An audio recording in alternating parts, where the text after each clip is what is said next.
Hi guys, Olive here. In today's video, I would like to tell you about the books of March 2019, all of those books that I finished during the month and the few that I am finishing up here at the end of March. The first book I'd like to discuss with you was my pick off of my 5-star nonfiction predictions list for the month. That was Stiff, The Curious Lives of Human Cadavers by Mary Roach. This was my second experience with Mary Roach, and I have to say, I had a much better experience with this book than I did with Gulp. This book is exactly what the subtitle promises. It's the history, the science, as well as the author's own personal experiences with human cadavers. In this book, she talks about how cadavers are obtained, both currently and historically. She talks about what they're used for, and she talks about how they have and continue to contribute to advances in medical science. This is a book about death, so of course it leans toward the morbid side, but Mary Roach is very well known for her humor, so that definitely lightens things up a bit.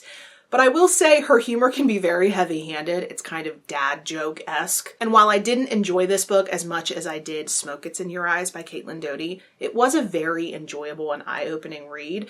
Not a 5-star book, but a very solid 4. My favorite book of the month by far that I have been so excited to talk to you about is Strapless, John Singer Sargent and the Fall of Madame X by Deborah Davis. This is an exquisitely told history of this portrait that John Singer Sargent did of Virginie Amélie Gautreau in the late 19th century. Both Sargent and Gautreau were expatriates in Paris. Both of them were technically American and were fairly well-known figures. Amélie was a socialite. She was the wife of a prominent banker, and she was also a celebrated beauty for her distinctive profile and her snowy complexion.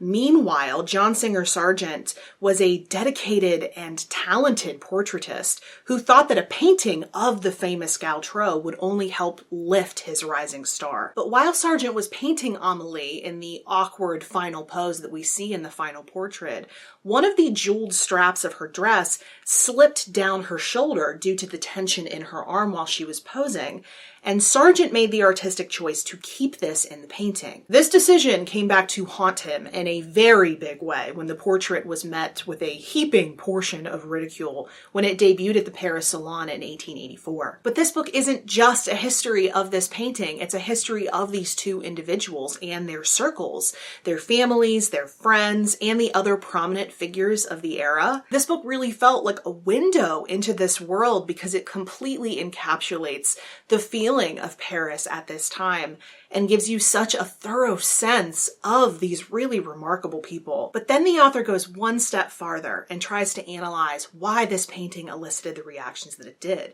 She makes it very clear from the offset that the French were used to seeing nudes. There would have been a lot of nudes at the salon that they were attending. But the difference was those nudes were non-realistic images. The positioning of the jeweled strap on Amélie's shoulder overtly hinted at her sexuality, and since she was a real person who was well known in Paris society, this was scandalous to them. Even though blatant extramarital affairs were passé among this crowd, it kind of just confirms my suspicion that nothing bothers the French until something really bothers the French. But the author argues that perhaps Paris society of this time saw a little bit too much of themselves in the sultry, arrogant Amélie Gautreau on the canvas. And that, in fact, was what they were rejecting. This is a compelling and absorbing work of nonfiction that I cannot recommend highly enough, especially if you're interested in art. I loved it. I'm obsessed with it. It's definitely going to be on my top nonfiction books of the year list. Another nonfiction winner that I read during the month of March was my pick off of my 10 most popular books on my TBR list. That was A Short History of Nearly Everything by Bill Bryson. And thank God, I loved this one. I was correct in my prediction that this title ended up being hyperbole. I think it was done to be cutesy, but I'm willing to forgive this book just about anything because it is just fantastic. This book presents you with brief histories of all the major branches of science. We start off with astronomy and the Big Bang, since everything comes after that fact. And thank God I trucked through that section because I neither understand nor seek to understand physics. I've given up on that a long time ago. I dodged every single physics class I ever had to take and took environmental science instead. But you know, if a book starts off with something that twists my brain into really uncomfortable yoga positions and then goes on to earn 5 stars for me, that it's really something special. After that astronomy intro, we go on to learn about chemistry, biology, geology, paleontology, the list goes on and on. But it's not just a history of those arenas. He also goes on to talk about the modern day implications and how you yourself can observe the things that were discovered in previous eras. And in true Bill Bryson fashion, it's written as casually as he can muster, with all the science whizzing at you, with all of his observer-style humor thrown in. It's a really wonderful mixture that makes for a fun, light reading experience despite the density of the material. It's a book you'll want to own and revisit. There's so much in here to return to and to generate future readings off of. But if you like science or just want a good foundational knowledge of how the world works, this is definitely one I recommend. It's worth all the hype. Something lighter, yet still very meaningful, that I picked up during the month of March was Lucy Knisley's latest graphic novel, Kid Gloves, 9 Months of Careful Chaos. I'm a big fan of Lucy Knisley. I first discovered her because of other booktubers raving about her work. And while I've not found every single one of her graphic novels to be a winner, there have been a few that I've really, really loved, and this one is among them. She notes in this graphic novel that each one of her books takes us through some kind of a transition in her life.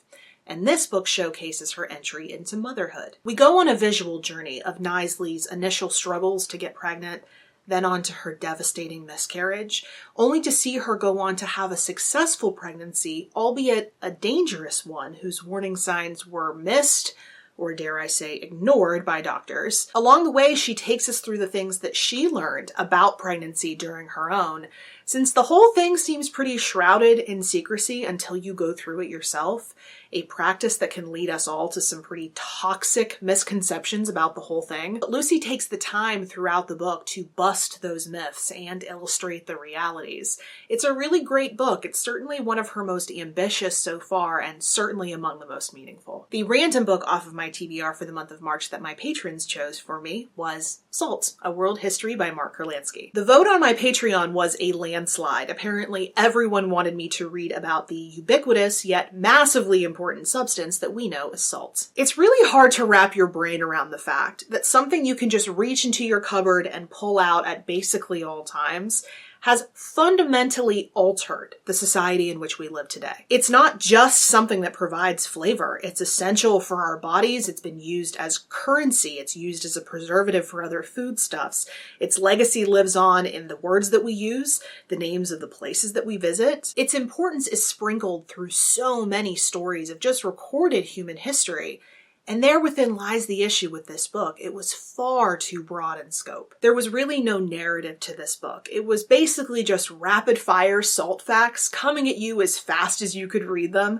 It's almost as if Kurlansky would have needed to pick a specific way that salt affected history, like with foodstuffs, and just stick to that. Covering everything he could about salt throughout human history was ambitious, but ultimately the book suffered for it. It was all interesting stuff, but this is not a book I want to sing the praises of. A booktube darling that I finally dug my spoon into this month was The Essex Serpent by Sarah Perry, and I already know that I am going to struggle adequately summarizing my feelings on this book. I want to make it so clear at the offset that I do think this is a really good book. First of all, the writing is just gorgeous. The language washes over you with the elegant curving of an ocean wave.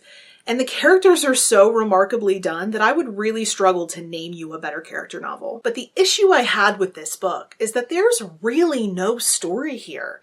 The blurb will have you believe that this book is about the rumors going around Essex that there is a sea monster that has been dredged up by a recent earthquake that has come to make them answer for their sins. And while there's a little bit of that in this book, you basically need a shovel to find it. This is a novel about this set of characters, and if you're someone who reads books for great characters and beautiful writing, I do think this one will knock your socks off. But for me as a reader, I need a robust story. I need some outside tension and pressure, not just several hundred pages of characters orbiting one another in interesting ways. So I liked this. I'm grateful that I read it, but it very much felt like a check mark off of a list versus something I want to go back and read again and again. And then the last book that I'm going to discuss in full during this wrap up is another one that I've heard spoken very highly of across BookTube. That's English Animals by Laura Kay. This is the story of Mirka, a Slovakian woman come to the UK after family drama back home. She accepts a job out in the country working for an English couple. She originally thinks she's she's accepting a job as an au pair, but they don't actually have kids. Instead, they want help around their big stately home. They use it as a B&B, so she needs to help out with that. They host weddings there. She helps out with that. But she also is helping them out, quite oddly, with their taxidermy business. It turns out Mirka is quite good at taxidermy, and she begins to become close with both Sophie and Richard, both halves of this couple, which makes things all the more complicated when she begins to fall in love with Sophie. I do have to say that there isn't a whole lot of elegance to this one. It's kind of choppily, and to be completely honest, strangely written, but there is a whole lot of charm to it. It has that feeling of the quaint English countryside that I really love. It made me feel like I was watching an episode of the UK Kitchen Nightmares, which I love, by the way. The taxidermy portions were very interesting. You kind of got to see Mirka become an artist in her own right. But really, nothing in this book went far enough. And then here at the end of the month, I am currently finishing up 3 different books. The first one is the nonfiction book that I paired up with English Animals because of the taxidermy element. That is Still Life, Adventures in Taxidermy by Melissa Milgram. This is one of those books written by someone who becomes fascinated with a group of people who are fascinated with something else. So like Moonwalking with Einstein by Joshua Foer, one of my favorite nonfiction books, or Cork Dork by Bianca Bosker. This one is really well written, and if I continue enjoying it the way I have so far, it might just round out what has ended up being a really spectacular nonfiction reading month. And then I am getting really close to completing Daniel Deronda by George Eliot, which was my classic pick for the month. I had no idea how long this was until I opened up the ebook. This is the last novel that George Eliot ever wrote, and it is the 3rd book I've read of hers. And like the other works that I've read of hers previously, I'm finding that I don't really love them in the moment. Like, they're not really fun to read, but I just love thinking about them long afterward. I think I'm coming to find that the magic of George Eliot is in the aftertaste. From what I've read so far, this one is a pretty damning satire, but I'm going to reserve further comments until I finished it. And then the final book that I am still working my way through is In Putins Footsteps. I am still planning on writing a review of this one for Open Letters Review. I'm finding it a lot more journalist sounding in tone than I originally expected, but in this book, our 2 authors are traveling across Russia trying to discover what kinds of people and what attitudes make up modern Russia. I'm really looking forward to writing about this one. So those are all the books that I've read and I'm still currently reading at the end of March. I would love to hear from you if you've read any of these books, if you've heard about any of them, or if you're now interested in reading them after hearing me talk about them. You can put that in the comment section below, or if you prefer to reach out somewhere other than YouTube, I am on a variety of different places on social media, and the links to all of my profiles are linked in the description box below. Thank you so much for watching. I hope you're having a wonderful day, and I will see you in the next video. Bye.